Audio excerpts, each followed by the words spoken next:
দুই হাতে দুটি ব্যাগ, একটির ভেতরে রয়েছে গরম ডাল পুরি পরোটা, অপর ব্যাগে সবজি। আদালত চত্বরে ঘুরে ঘুরে বিক্রি করছেন ষাটোর্ধ্ব মহিলা। সাধারণ মানুষ থেকে আদালতের কর্মী, ক্ষুদ্র ব্যবসায়ী সকলের কাছেই যাচ্ছে। ডালপুরি খান, পরোটা খান এই বলে তাদের কাছে বিক্রির চেষ্টা করছেন। এইভাবে ঘুরে ঘুরেই গত 6 বছর ধরে মালদা শহরের আরতি চক্রবর্তী খাবার বিক্রি করছেন। একাই তিনি 3 জনের সংসার চালাচ্ছেন। বাড়িতে অসুস্থ স্বামীর সঙ্গে রয়েছে নাতনি, সকলের দায়িত্ব তার কাঁধে। নাতনিকে পড়াশোনা শিখিয়ে মানুষ করতে চান তিনি, তাই জীবনে এত কষ্ট করা, এমনটাই দাবি বৃদ্ধার।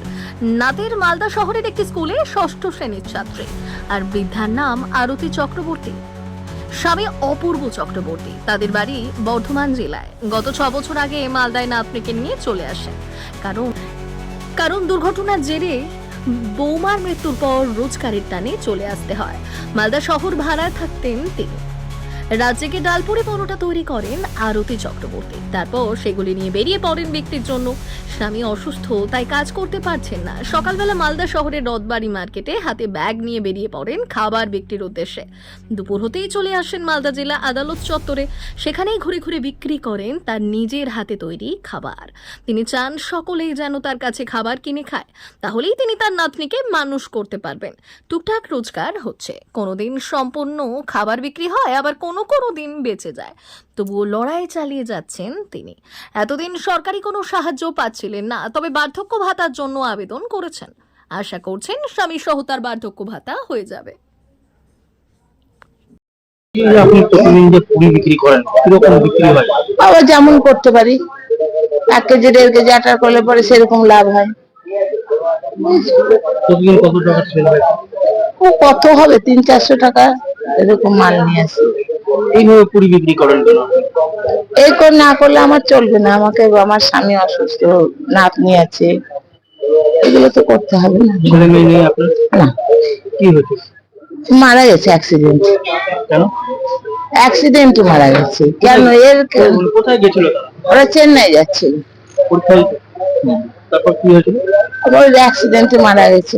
তারপর আর কিছু জানি না। আমি 4-5 বছর। কোথায় কোথায় যান? রথবাড়ি, কাপড়ের বাজার, এইসব। আপনিও তো অসুস্থ। আমি অসুস্থ হলে মনে করি না। কি হয়েছে? আমার ব্রেন টিউমার হয়েছে। আবার আর কিছু নাই বাবা। আমাকে কি কি বিক্রি করেন?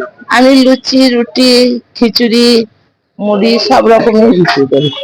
কখন বেরোন বাড়িতে? আমি সকালে একবার বেরোই, বিকালে এই কোর্টে আসি। এটা নিয়ে সংসার চলে? এই আমার সংসার চলে কে আছে যায়। এখন?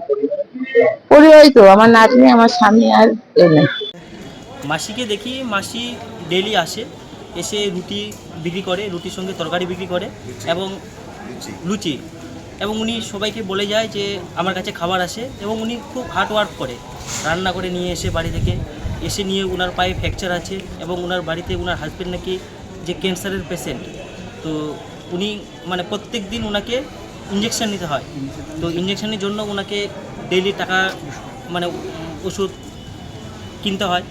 তো 300 টাকা করে ডেইলি ওনাকে লাগে। তো দেখি এই যে পায়ে ফ্র্যাকচার হয়েছে, ফ্র্যাকচার হওয়া সত্ত্বেও ওইভাবে উনি প্রত্যেক দিন উঠে হেঁটে হেঁটে আসে, হেঁটে হেঁটে এসে লুচি বিক্রি করে, আবার সিঁড়ি দিয়ে দোতলার মধ্যেও ওঠে, ভীষণ হার্ড ওয়ার্ক করে।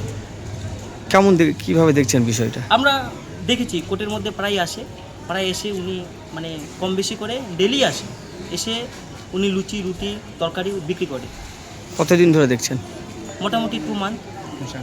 বিশেষ প্রতিবেদন, উত্তর বাংলার সংবাদ।